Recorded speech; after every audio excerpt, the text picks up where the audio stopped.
You ask Tiger to solve. This deals with linear equations with one unknown. The final result is x equals 4. Let's solve it step by step. Simplify the expression.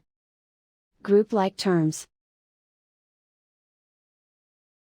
Simplify the arithmetic. Group all constants on the right side of the equation. Add 8 to both sides.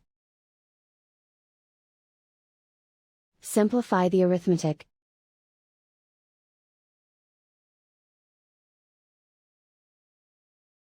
Isolate the x. Divide both sides by 2. Simplify the fraction. Find the greatest common factor of the numerator and denominator. Factor out and cancel the greatest common factor.